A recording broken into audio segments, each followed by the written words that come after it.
The engines roared like thunder as a group of bikers sped down the lonely highway.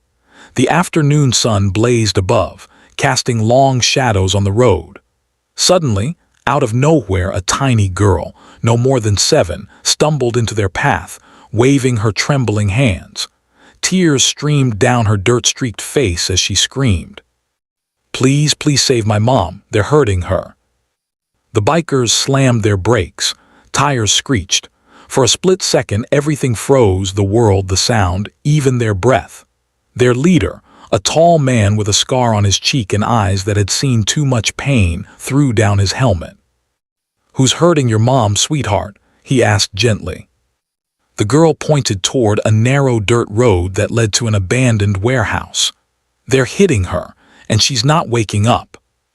What the bikers did next would change their lives forever. Ryder was the leader of the biker group known as the Iron Souls. To the world, they looked rough: tattoos, leather jackets, loud engines. But to those who knew them, they were men with hearts bigger than their bikes.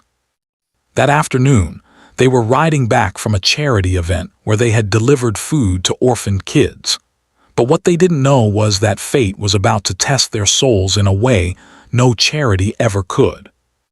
As Ryder knelt before the little girl, he noticed bruises on her arm and dried blood on her knees. She was terrified. Her name was Lily. Her voice shook as she tried to explain what had happened. "My mom, she works at a small shop. A man came today, angry. He said she owed him money. She said she'd pay next week, but he got mad and started hitting her. I ran to find help, but no one listened. Then I saw your bikes and—" Her voice broke. She buried her face in her tiny hands. Ryder's chest tightened. He had a daughter Lily's age, a little girl he hadn't seen in years because of his broken marriage and the life choices he regretted. Looking at Lily felt like staring at his own child calling for help. He stood up, jaw clenched. "Boys, we ride." Without hesitation, the bikers turned their engines back on. The ground shook as the Iron Souls followed Lily down the dirt path. When they reached the warehouse, they could hear muffled shouting from inside, a man's voice, loud and cruel. The door was half open. Through the crack, Ryder saw a man holding a woman by her hair, yelling and throwing things around. Ryder's blood boiled. He didn't think twice. He kicked the door open with one heavy push. The bikers stormed in like a storm of justice. "Hey," Ryder's voice thundered through the room. "That's enough." The man turned, startled, holding a broken bottle. "Who the hell are you people?" "Men who don't stand by when someone hurts a woman," said one of the bikers. The man sneered, "Stay out of this, old man," and lunged forward. But before he could even move, another biker tank, a massive figure with a calm but terrifying stare, stepped in and caught his wrist midair, twisting it until the man dropped the bottle, screaming. The others pulled the woman, Lily's mother, away from danger.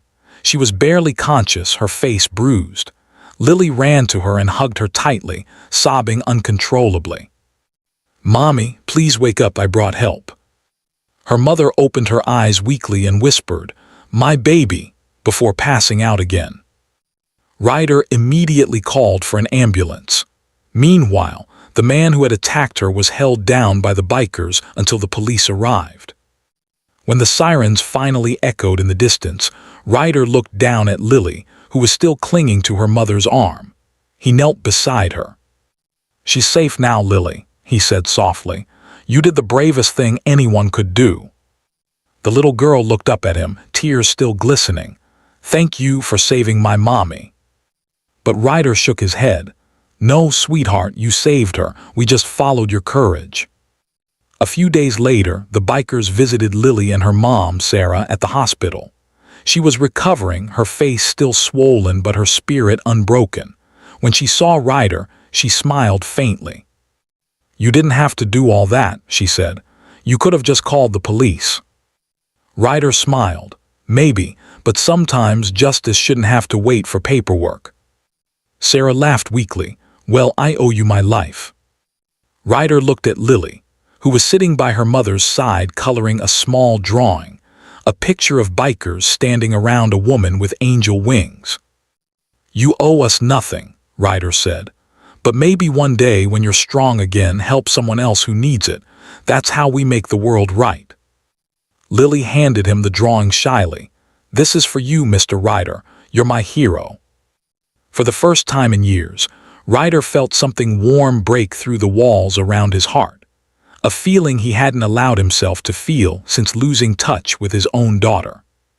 When he left the hospital, he pulled over his bike by the roadside, looking up at the sunset. He thought about all the mistakes he had made, the fights, the lost family, the regrets. But for once, he felt at peace. Maybe fate had brought Lily to him, not just so he could save her mother, but so he could remember the man he used to be. Weeks later, Sarah and Lily started a new life. The bikers helped them move into a small house near the town. Sarah began working at a local diner, and Lily often waited outside, waving at every motorcycle that passed. Hopping one of them was Ryder. One evening, she finally saw him again. He stopped by the diner, handed her a small pink helmet and said, "Every hero deserves to ride free one day." She giggled and hugged him tightly. "Will you come back again?" Ryder smiled, "Always, kiddo." As he rode off into the sunset, Lily watched him disappear down the road, her heart full of gratitude, and his finally full of hope. And for the Iron Souls, that day wasn't just about saving a woman. It was about saving a soul, theirs and hers alike. Sometimes heroes don't wear uniforms. They wear leather jackets and carry scars. And sometimes, the smallest voice crying for help can awaken the biggest hearts among us.